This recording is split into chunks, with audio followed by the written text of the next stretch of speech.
Hello மக்களே, வணக்கம். இன்னைக்கு உங்க கூட ஒரு சின்ன மெசேஜ் நான் ஷேர் பண்ணிக்க போறேன். என்னன்னு பாக்குறீங்களா? இல்லைங்க, நீங்க வாழ்க்கையில ஜெயிக்கிறவங்களா இல்ல மத்தவங்கள தோக்க வைக்கிறவங்களா? என்னங்க குழப்பறேன்னு பாக்குறீங்களா? நிச்சயமா ரெண்டுமே வேற வேற. நம்மோட வாழ்க்கையில நம்ம யாரோ ஒருத்தவங்களை பார்த்து இம்ப்ரெஸ் ஆகுறதும், அவங்க இடத்த நம்ம அடையணும்னு நினைக்கிறதும், அவங்கள மாதிரி எல்லா விதத்திலையும் நம்ம திறமைகளை வளர்த்துக்கணும்னு நினைக்கிறதுலையும் எந்த தவறுமே கிடையாது. ஏன் அப்படின்னா, இந்த உலகத்துல பிறக்கும் போதே எந்த மனிதனும் தனி திறமையோட பிறக்கிறது இல்லைங்க. அவங்க ஒவ்வொருத்தவங்களுமே யாரோ ஒருத்தவங்களை பார்த்து இம்ப்ரெஸ் ஆகி தான் தன்னோட திறமைகளை வளர்த்துக்கிட்டு முன்னேறாங்க.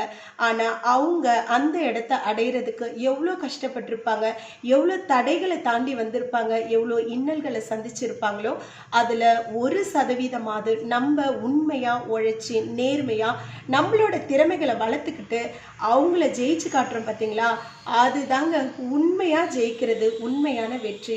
அதை விட்டுட்டு குறுக்கு வழியில பண பலத்தாலையும் அதிகார பலத்தாலையும் ஒரே நாள்ல அவங்க இடத்த நம்ம அடைய நினைக்கிறது முட்டாள்தனம்.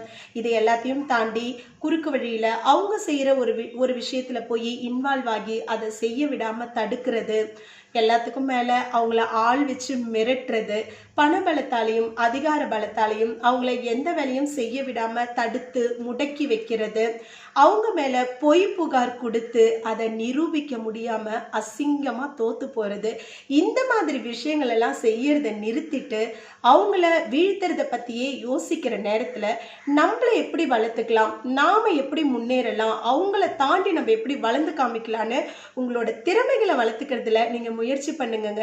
நிச்சயமா ஒரு நாள் அவங்களோட சிறப்பான இடத்துக்கு நீங்க போவீங்க. அந்த ஆண்டவனும் உங்களுக்கு துணை இருப்பாரு. அதை விட்டுட்டு அடுத்தவங்களை எப்படி வீழ்த்துறதுன்னு யோசிச்சுட்டு இருக்காதீங்க. அது உண்மையான வெற்றி கிடையாது. இன்னைக்கு குறுக்கு வழியில நாம பண பலத்தாலையும் அதிகார பலத்தாலையும் ஒருத்தவங்க இடத்தையோ ஒரு நிலையையோ நம்ம அடையிறோம்னா அது குறிப்பிட்ட காலத்துல பாதியிலே நின்று போயிடும்.